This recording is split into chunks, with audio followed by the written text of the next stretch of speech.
UKLO 1 year masters. No IELTS required up to 5 years visa. High visa success rate.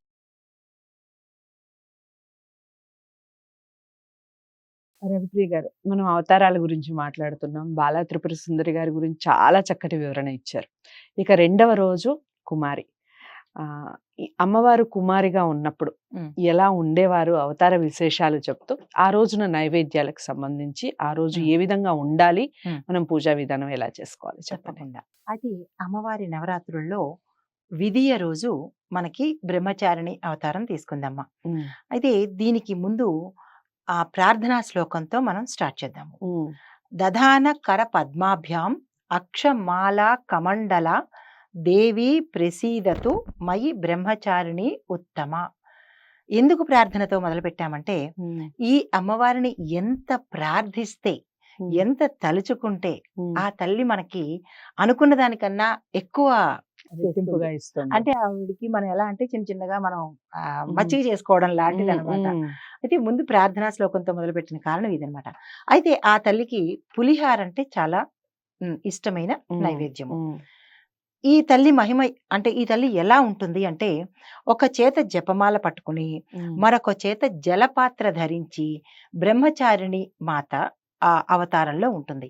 ఇది ఎందుకు అంటే సాధకుడికి ఎలా ఉండాలి అని చెప్పే అవతారం అంట. ఎవరైనా సరే సాధన చేసుకోవాలన్నా, మంత్రం సిద్ధించుకోవాలన్నా, ఈ తల్లి ఎందుకు బ్రహ్మచారిణి ఏంటంటే, ఈవిడ సాధన ఏంటి, శివుణ్ణి వివాహం ఆడాలి అంటే కుమారి నుంచి బ్రహ్మచారిణికి వచ్చింది ఆవిడ. తన యాత్రలో రెండో మూల చక్రానికి వచ్చి ఏదైనా సాధన చేసుకోవడం కోసము, అంటే ఇప్పుడు ఈవిడ సాధన ఏంటి అంటే శివుణ్ణి సాధించడం కోసం. మనకేం సాధన, మనం ఏదైనా వస్తువుని సాధించడం, మనుషులను సాధించడం కాదు సుమా, వస్తువు ఏదైనా ఒక కార్యాన్ని సాధించడం కోసం ఈ అవతారంగా చెప్పడం జరిగింది. అయితే ఇక్కడ ఈ తల్లి శివుణ్ణి సాధించడం కోసము ఈ అవతారం. బ్రహ్మ అంటే బ్రహ్మచర్యము, చారిణి అంటే చెరించేది అని అర్థము, బ్రహ్మచర్యంలో పయనించేది అని అర్థం అనమాట. అయితే ఈమె నామస్మరణతో వల్ల ఉపయోగాలు ఏంటి అంటే, కర్మ బంధాలు తెగిపోతాయి. అంటే నిజంగా మన బంధాలు తెగిపోతాయని కాదు, కర్మతో ఉండే బంధాలు, మనం చెడు కర్మ చేసుకున్నట్టయితే కనుక ఆ చెడు కర్మ యొక్క బంధాలన్నీ ఈ అవతారం యొక్క విశిష్టత. అది మనం ఈవిడ్ని పూజ చేస్తే మన గతంలో తెలిసి తెలియక చేసిన కర్మ బంధాలు తెగిపోతాయి అన్నమాట. అయితే శివుణ్ణి పతిగా పొందేందుకు ఈవిడ తొలుత పుట్టింది రాజకుమారిగా అయినా, మేనకా హిమవంతులకు పుట్టిన తల్లి పార్వతీదేవి కాబట్టి రాజకుమారి అయినా సరే ఈ తల్లి ఏం చేసిందంటే, శివుణ్ణి మెప్పించడం కోసము కాషాయ వస్త్రాలు ధరించి అన్నపానాదులు మాని కఠినమైన తపస్సు, కఠినమైన సాధన చేసింది. నిద్రాహారాలు మాని ముందు కందమూల ఫలాలు తిని, తర్వాత అవి కూడా త్యజించి ఎండిపోయిన ఆకులు తిని, తర్వాత అది కూడా త్యజించి నిరాహారంగా ఉంటూ శివుణ్ణి మెప్పించడం కోసం ఈ సాధన చేసింది. అయితే ఈ సాధన వల్ల ముల్లోకాలు కంపించిపోయి శివుణ్ణి ప్రేరేపించారు, వెళ్ళి ఆ తల్లిని అనుగ్రహించాలి అని.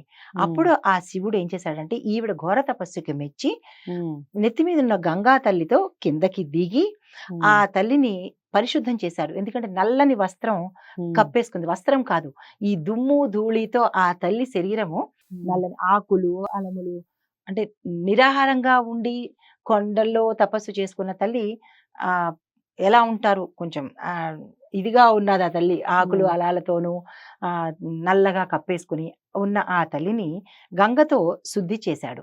అప్పుడు శుద్ధి చేసిన తర్వాత ఆ తపస్సుకి మెచ్చుకుని నేను నిన్ను చేసుకుంటాను అని పరమేశ్వరుడు చెప్పారన్నమాట. ఈ పరమేశ్వరుడికి దేవతలందరూ ఎలా పురిగొల్పారు, మన్మధుడిని ఆయుధంగా వాడుకున్నారు. మన్మధుడు ఏం చేశాడు, శివుడి మనసులో ఈమె మీద అది కలిగేలాగా చేసుకుందామని కలిగేలాగా బాణం వేసేటప్పటికి పాపం వాళ్ళిద్దరూ బాగానే కలిశారు, కానీ మన్మధుడు మధ్యలో భస్మం అయిపోయాడు. అయితే ఇలాగా ఈ తల్లిని మనం బ్రహ్మచారిణి అవతారంలో కొలుస్తామన్నమాట. ఓకే, నైవేద్యాలు ఏ విధంగా పెట్టుకోవాలి చెప్పండి. నైవేద్యాలు పులిహోర ఈ తల్లికి చాలా ఇష్టమైన నైవేద్యము. పచ్చి కాయగూరలు అంటే కందమూలాలే తరగని నైవేద్యం పెట్టాలి ఈ తల్లికి. ఈ రోజు పూజ చేసే వాళ్ళు ఎవరైనా తరిగిన వస్తువులు కాకుండా తరగని వస్తువులు నైవేద్యంగా పెట్టుకోవాలి. అయితే పచ్చి కాయగూరలే చేసుకుంటే దానికి సంబంధించిన నైవేద్యాలు ఈ తల్లికి పెట్టాలి. ఈ ఈ నైవేద్యాలు పెట్టేటప్పుడు కొంచెం జాగ్రత్తగా చూసుకొని, అంటే ఉత్తరాది వారు ఒకలాగా చేస్తారు, మనం ఒకలా చేస్తాము. ఆ ఆ విషయంలో కొంచెం జాగ్రత్తగా చూసుకోవాలి. అయితే ఈవిడికి ఉమా అనే పేరు కూడా ఇక్కడే వచ్చింది. ఆ ఉమా అని ఎందుకు వచ్చింది ఒక చిన్న సందేహం, దానికి ఒక చిన్న కథ ఉంది, చెప్తాను. చెప్పండి. ఉమా అంటే మా, ఊ అంటే ఆగు, మా అంటే రా అని. అది ఎందుకు వచ్చిందంటే ఈవిడ కఠిన తపస్సులో ఉన్నప్పుడు తల్లి పేగు కదిలి, అమ్మా అంత కఠినంగా చెయ్యకు, నేను చూడలేకపోతున్నాను అని ఊ అని పిలిచింది. ఆ తల్లి పలకలేదు, మా అని పిలిచింది. అప్పుడు ఆ తల్లి పలికిందంట. అందుకని ఆవిడ ఉమగా ప్రసిద్ధి చెందిందనమాట.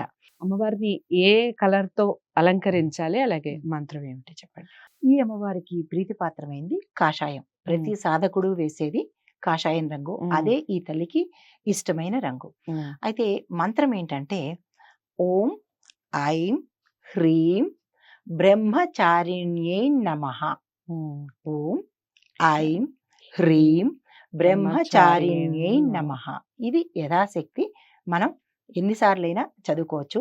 కానీ ముందు శ్లోకంతో మాత్రం ఆవిడ్ని కనుక మనం ప్రసన్నం చేసుకుంటే వెంటనే కనికరిస్తుంది అమ్మ కదా.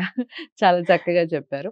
అదండి, రెండవ రోజు కుమారి, అదే బ్రహ్మచారిణిగా అమ్మవారి అవతారం, దాని వెనకాల ఉన్నటువంటి వృత్తాంతం, ఆ రోజున ఎలాంటి నైవేద్యాలు పెట్టుకోవాలి, అలాగే అమ్మవారిని ఏ రకంగా అలంకరించుకోవాలి, ఈ విషయాలన్నీ వీడియో ద్వారా తెలుసుకున్నాం కదా. మరి వీడియోని లైక్ చేసి అందరికీ షేర్ చేయండి. ఛానల్ని సబ్స్క్రైబ్ చేసుకోండి. రఘుప్రియ గారిని కలవాలి అనుకుంటే స్క్రీన్ మీద కనపడే నెంబర్కి కాల్ చేయండి. తదుపరి వీడియో ద్వారా 3వ రోజు అమ్మవారి అవతారం, దాని విశిష్టత తెలుసుకునే ప్రయత్నం చేద్దాం. నమస్తే.